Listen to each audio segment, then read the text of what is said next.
Bien, y vamos a hablar de uno de los temas también que estuvo presente en la cuenta pública. El ministro de Obras Públicas, de hecho Juan Andrés Fontaine, firmó hoy el mandato para que EFE, la empresa de ferrocarriles del Estado, desarrolle el proyecto de construcción del servicio de tren rápido que permitirá unir Santiago con Valparaíso y San Antonio. Vamos a hablar sobre este tema, el anuncio. Nos acompaña hasta ahora el presidente de EFE, Pedro Pablo Errázuriz. Pedro Pablo, gracias por acompañarnos, bienvenido. Hola, muy buenas noches. Muy buenas noches. A ver, me voy a de todas maneras, de alguna manera, linkear con lo que decía el presidente de la Democracia Cristiana cuando él hablaba de las fake news o los fake anuncios. Y uno de esos que dijo fue el tren Santiago-Valparaíso, San Antonio. Algo que yo también le escuché al alcalde Jorge Sharp, no en ese tono, pero dijo, bueno, desde hace 32, 30 años que yo vengo escuchando esto, ojalá se concrete. ¿Se va a concretar ahora? Yo quiero hacer una pequeña corrección en el inicio de la noticia, Nicolás. Sí. Lo que sucedió hoy día es que EFE le entregó un mandato al Ministerio de Obras Públicas para que ellos ejecuten la concesión. Para iniciar la comisión, la mesa técnica de evaluación. Todo el proceso de la concesión. Entonces, la estructura legal en Chile es que Ferrocarriles tiene como la potestad en el ámbito de los trenes públicos, no los privados, para ejecutar las obras, y como las concesiones son una suerte de servicio público, es EFE, según la Contraloría, el que tiene que entregarle un mandato al MOP para que parta el proceso de concesión. Y nosotros veníamos trabajando en este tema 2 semanas ya, o sea que efectivamente estábamos bien avanzados. ¿Usted sabía que se iba a anunciar en la cuenta pública? Yo sabía que se iba a anunciar, y hay un reconocimiento grande de EFE, y lo he dicho muchas veces, de la importancia de los trenes, de la importancia de este tren en particular, de la carga hacia San Antonio, de la carga a Valparaíso. Es un tema que conocemos y que es importante. Efectivamente, quizás yo me pasé 2 pueblos en el sentido de que fue bien dura mi clarificación respecto del proyecto, y eso es algo que es importante decir. Desde la visión técnica, este es un proyecto que es atractivo y sí. Quiero ponerlo en contexto, pero Pablo, para los quienes nos ven a esta hora, en una entrevista en El Mercurio usted dijo que no era prioritario o prioridad un tren Santiago-Valparaíso, entre varios aspectos, que son muchos de todas maneras, es bien complejo esto. La cantidad de pasajeros es más prioritario, por ejemplo, en rentabilidad social, a juicio de EFE, y a juicio suyo, el tren Santiago-Melipilla por la cantidad de pasajeros, son 60 millones al año. Un aspecto solamente. Sí. Lo que yo dije en realidad es que, así como estaban presentadas las iniciativas, tenían algunas dificultades que hay que cuidar. Y es verdad que desde la perspectiva de las prioridades que tiene EFE, hay muchos otros trenes que son más importantes que esto. Entonces, el hecho de que haya un consorcio privado que quiera hacerlo, o 2 consorcios en este caso, es una muy buena noticia. Y lo que de alguna manera hay que poner sobre la mesa es que es importante que esos sean con intención privada y con rentabilidad privada y con la fórmula que lo hace un privado, y no con garantía 100% estatal. Y así como están presentadas las propuestas, tienen en los ingresos mínimos garantizados una fórmula que establece un nivel de garantía demasiado alto. Pero usted apunta en ese sentido más directamente a el consorcio TBS, donde se habla de que el 70% de los fondos tendrían que ser parte del Estado, sí, o entregarlo al Estado.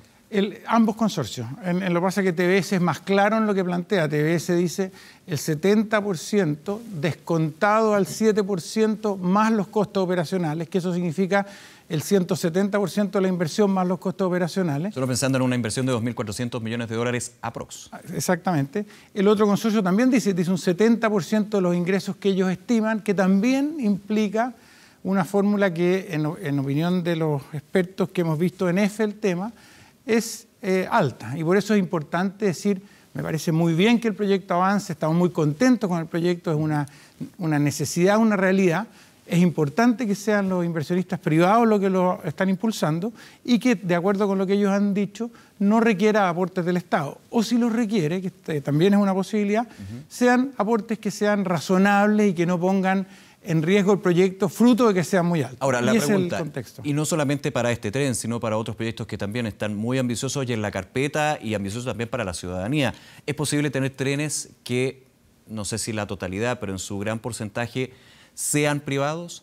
Y la segunda pregunta, ¿se corre el riesgo de que, si son en su mayoría privados, los privados sean los que finalmente cobren pasajes que sean excesivos? Bueno, en general, EFE tiene una cartera de proyectos muy grande. O sea, tenemos los trenes, por ejemplo, en la región del Biobío, tenemos el puente nuevo sobre el río Biobío que permite triplicar la cantidad de pasajeros. En el caso de la región de Valparaíso tenemos la extensión del tren de Limache hacia La Calera, hacia Quillota. En la Araucanía tenemos la extensión hacia Padre Las Casas y Gorbea.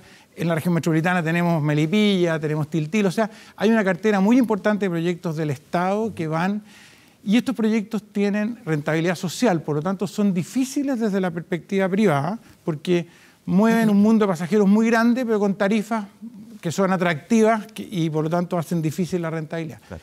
Si hay proyectos de concesión privado, es una buena noticia, porque además la concesión, terminada la concesión, pasan al Estado. Entonces es una forma de ir creciendo más rápido en trenes que es muy necesario.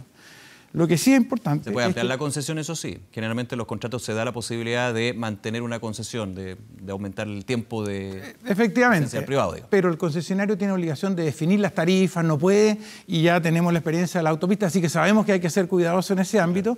Y lo que yo estaba expresando en la entrevista del día domingo es que una de las cosas de las que hay que ser cuidadoso es que efectivamente si es una inversión privada, tenga riesgo privado y sea el inversionista privado el que tome la mayor parte del riesgo.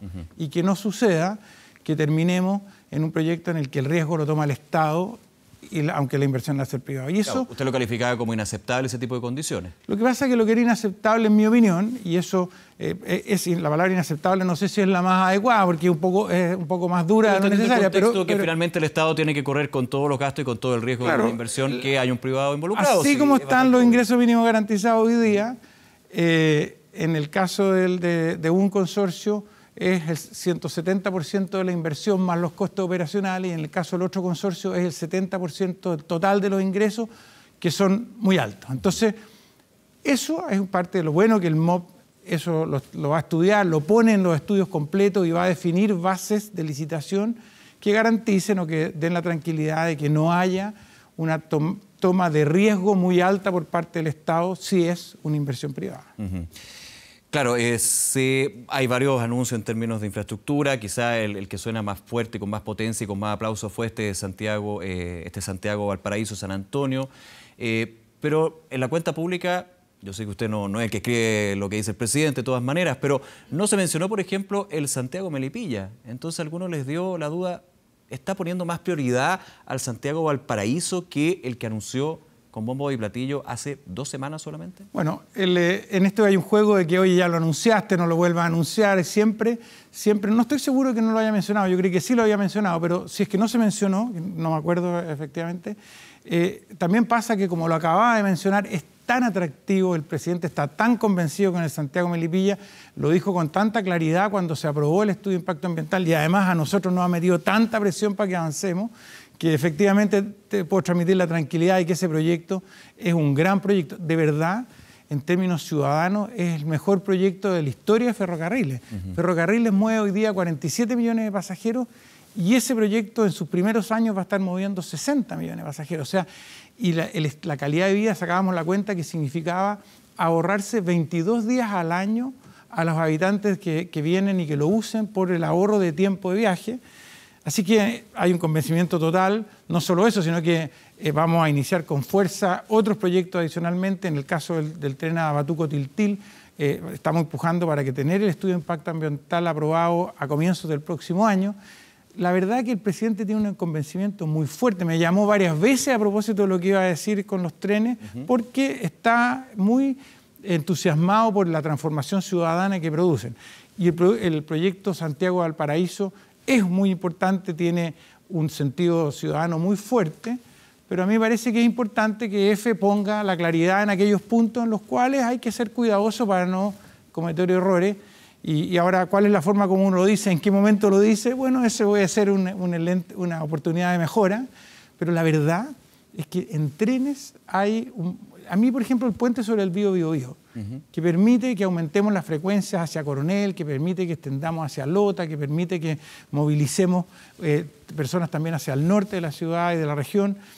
Es una transformación súper profunda. ¿Usted cree que se está revalorizando el concepto del tren? Porque durante muchos años, de hecho, para ser más claro, desde la administración de Ricardo Lagos, de ahí para adelante, siempre se ha hablado de las carreteras. Las grandes obras de infraestructura han sido las carreteras y los trenes quedaron más bien en segundo y tercer plano. De hecho, entre medio tuvimos a una EFE con un hoyo financiero que se tuvo que ir arreglando durante bastante tiempo. Así es. El presidente, y lo hemos conversado bien concretamente, está completamente convencido que el impulso más grande en términos ciudadanos, sobre todo en los trenes de cercanía, en las regiones donde hay más movimientos, son los trenes. Pero solamente los de pasajeros, perdón. No. ¿Qué pasa con los de carga? Porque eso, la carga eso también... es un engaño y la verdad que es una buena corrección. Uno tiende a creer que los pasajeros son, pero la verdad es que el proceso de trenes de carga es súper relevante. En la región del Biobío, que mueve la mitad de la carga total de Chile, estamos invirtiendo 50 millones de dólares en mejoramiento de vías, de acceso. El proyecto MAPA de Forestal Arauco está también trabajando en esa dirección de poder sacar la carga en trenes de modo de impactar menos las autopistas. Estamos haciendo un proyecto de mejoramiento del puerto San Antonio, de la conectividad con Santiago, que son 100 millones de dólares. Sea la verdad, la carga y se quedó atrás por mucho tiempo, así que ha sido importante el impulso que le hemos dado. Es fundamental. Lo que pasa es que los pasajeros son más atractivos, impactan más directamente a las personas y la verdad es que... da más réditos eleccionarios también. Son más votos, la carga no vota, esas cosas son verdad. No hay que leerse la suerte de gitano. Pero ferrocarriles en algunos, por ejemplo, hoy día usted se puede ir en tren Santiago-San Bernardo y se demora 13 minutos. Y además puede conectar con la línea 1 y con la línea 6 del metro. Eso es imbatible, no hay cómo hacerlo. Nosotros decíamos que ni helicóptero es capaz de hacer esos tiempos de viaje cómodo, sentado. O sea, es una cosa que realmente transforma la calidad de vida y la ministra Hood, cuando preparamos el programa de gobierno, ella decía: Chile sobre rieles es un gran desafío del presidente Piñera y el presidente Piñera lo está empujando con mucha fuerza. Vuelvo al anuncio del tren Santiago-Valparaíso-San Antonio. Hablaba el alcalde Sharp, que encontraba que era una muy buena iniciativa, pero que hace muchísimo tiempo se está pidiendo. De hecho, desde el 82 ya se hablaba de que iba a ser el tren, quizás no rápido, pero el tren Santiago-Valparaíso. ¿Cuál es la garantía? Hoy se firma este mandato para ya iniciar lo que es el estudio, la comisión técnica, pero la garantía de que finalmente en algún minuto, 2025, 2030, haya un tren para esta extensión. Esto depende. Primero, el ministro Fontaine está trabajando fuerte, rápido, con mucho cuidado, porque es un proyecto grande y complejo, para estar listo para licitar. Y ahí lo importante es que haya interesados privados, que los consorcios que han presentado las ofertas se jueguen y hagan sus evaluaciones y participen y presenten ofertas. O sea, al final lo que el Estado va a hacer, el gobierno va a hacer es dejar todo preparado para que haya buenas ofertas y nosotros además estamos empujando para que la licitación sea una licitación sensata desde la perspectiva del Estado y los proponentes ojalá que lleguen con las ofertas que han dicho. Ellos han dicho públicamente que no necesitan subsidios, que son proyectos maravillosos, que tienen rentabilidad privada, rentabilidad social. Entonces, eso que lo demuestren en la cancha y que efectivamente se haga. Ya luego de su experiencia como exministro, Pedro Pablo, ¿cómo se mantiene el interés del gobierno? Pensando, por ejemplo, cuando haya un cambio de gobierno, o quizás del mismo color político, pero cuando las prioridades vayan cambiando y finalmente quede en un proyecto, ojalá que no, fantasma, como dijo el alcalde Sharp. En el caso de los proyectos propios de nosotros estamos diciendo vamos a lograr que la pérdida operacional de ferrocarril el año 2027 sea negativa. O sea, ya no sea negativa, sino que tengamos ingresos operacionales positivos, resultado operacional positivo.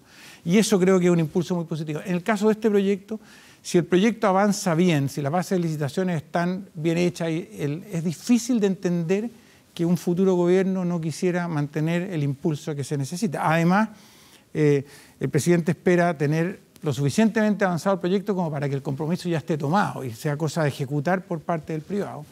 Pero lo que yo digo es que ahí lo importante es que efectivamente los privados honren su palabra y las ofertas que han hecho y efectivamente lleguen con propuestas y que no requieran de subsidio del Estado o que sea un subsidio pequeño que tenga sentido.